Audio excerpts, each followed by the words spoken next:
The following essay reflects what appear to be the best estimates we can make, according to what everything we know collectively indicates the world was like on one particular not-so-special day in what some now refer to as the late Neolithic period. On this particular day, the Kurgan were already an ancient people.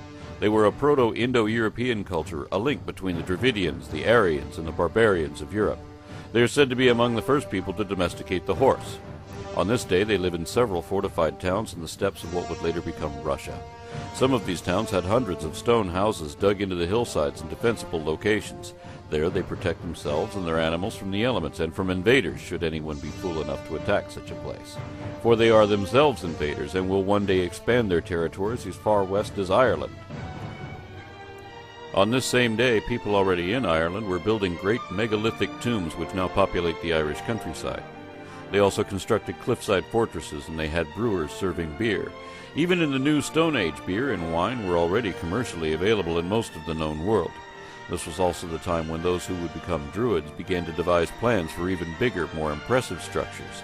These would be known as Callanish in their homeland and Stonehenge in England, where the most significant structure to date was a system of raised wooden walkways built over the moors. The English were also in an agricultural revolution, having just recently adopted farming practices that were already well established throughout the rest of Europe and the Near East.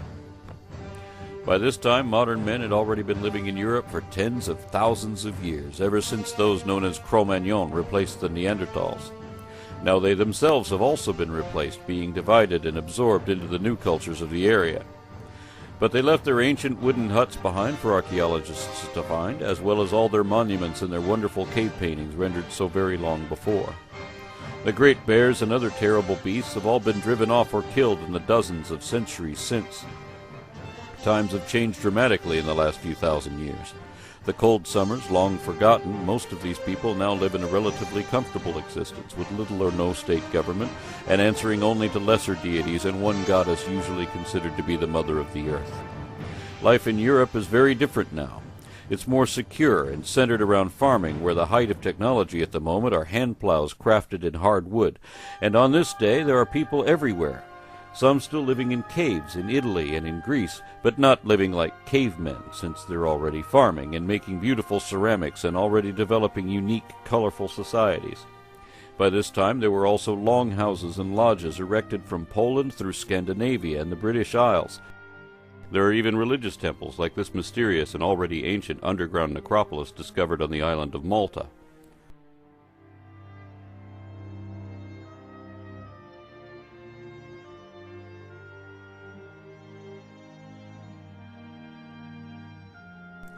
Far to the west, in the Americas, most of the native tribesmen still live exactly as their ancestors had for hundreds of generations, except for the fact that the giant cats, mammoths, and even horses are all gone from this land, mostly due to archaic hunters of the past. The newer tribes are hunting smaller game and hunting less of it. In the northern places, they usually fish or gather nuts and fruits to eat, and they still live in the most primitive of thatched huts. They will build great cities here one day, some of which the white men will never see. But having been cut off from the rest of the world for the last 4,000 years or so, their technological development will consequently be a bit behind that of many other nations.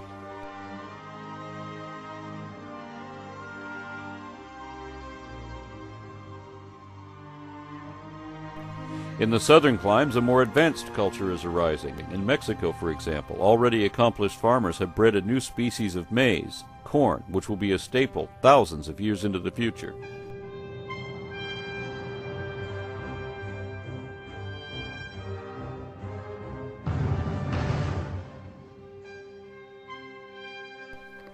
On this same day, far beyond the edge of Alaska from whence the Asian ancestors of the Americas came, there is an island off the still bitterly cold shores of Kamchatka.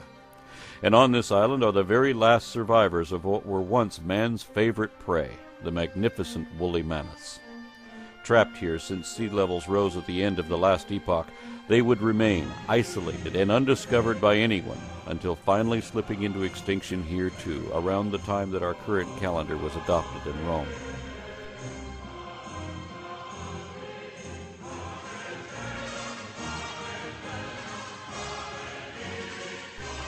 To the south, Japanese craftsmen have already been making their beautiful Jomen pottery for 6,000 years, inspired by the original Chinese craftsmen who have been doing it even longer.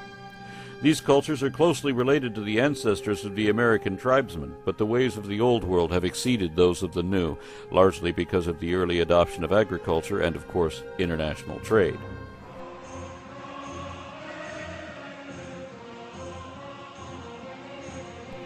At this time, Austronesian fisherfolk are sailing to a new home on the island of Formosa. But there are few, if any, tribes living on the more remote islands of the South Pacific, not even in New Zealand, where on this day the giant moas still roam, along with the largest eagles the world has ever known. Like the Americans, Aborigines have also been cut off entirely from the world market. By this time, they've been living in Australia longer than any legend can retell. There, too, the great beasts of the past are all gone, the last of these being the killer goannas, giant, man-eating lizards even bigger than crocodiles. Most of these were eliminated by cunning men who would not be consumed.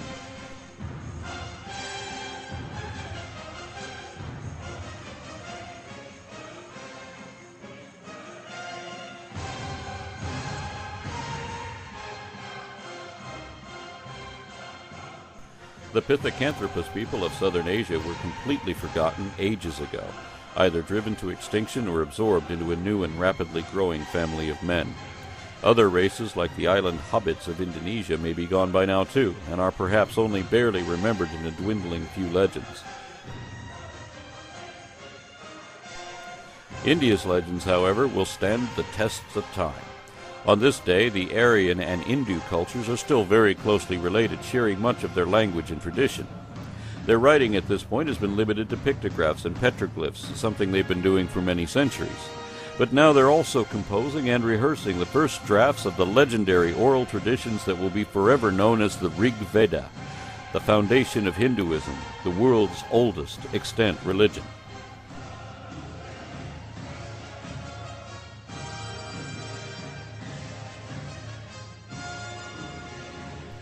We next look at Africa. It is the ultimate mother country because men have lived here since the dawn of our age.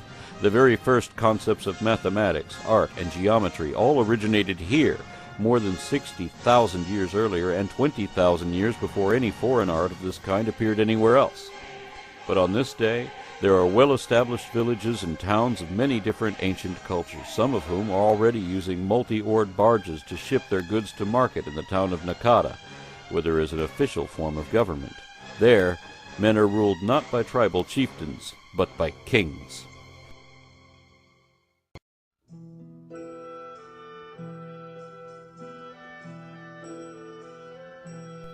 In another 800 years or so, the climate of North Africa and the Middle East will change dramatically, becoming a desert. But today, it is still a fertile, green, and well-watered land. Here may be found the most advanced societies of any on earth. In Syria, they operate the first large-scale commercial bakeries, and far out in Arabian pastures, the Ubaides, a Semitic people, are establishing a settlement that will become the city of Ur. Here there are complex political systems and city-states forming along the banks of the Tigris-Euphrates, and these people have set about building the most amazing cities of the ancient world, complete with enormous towers in honor of the elder gods like Marduk and Inanna. The Ubaidan people manufactured pottery like everyone did in that day, but they also drained marshes, built dikes, and ran a system of irrigation trenches from the rivers. They grew wheat and barley for bread and beer, kept farm animals, invented weaving machines, made leather and metal goods, and sold produce in huge markets. That's right, that's 4 for the gourd. 4? For this gourd? 4? Look at it, it's worth 10 if it's worth a shekel. All right, all right. Most people elsewhere in the world had a few pets and livestock by this point, but there were as yet not many domestic cattle breeds other than goats. The ancestors of all the modern domestic bovines, at least in the West, were a large, wild, and dangerous free-roaming beast known as the aurochs, Bos primigenius, the original bull. These would initially be kept as fighting animals for gladiatorial contests and the subject of legend. But eventually, the mighty aurochs would be bred into a smaller, much milder mammal, one which would then flower into the several different breeds of modern ranch cattle. Sadly, the last of the once mighty parent species would eventually die in captivity in the year 1627. But on this day, one of the few places one could find aurochs in captivity was Jericho, the most ancient city known to man. By this time, the city of Jericho had already been a continuously inhabited settlement for some 3,000 years. This was the birthplace of the selective breeding practices that turned the terrible aurochs into Bessie the dairy cow, and this was the place that cultivated new species of wheat, which would soon become the primary staple of every major culture around the world.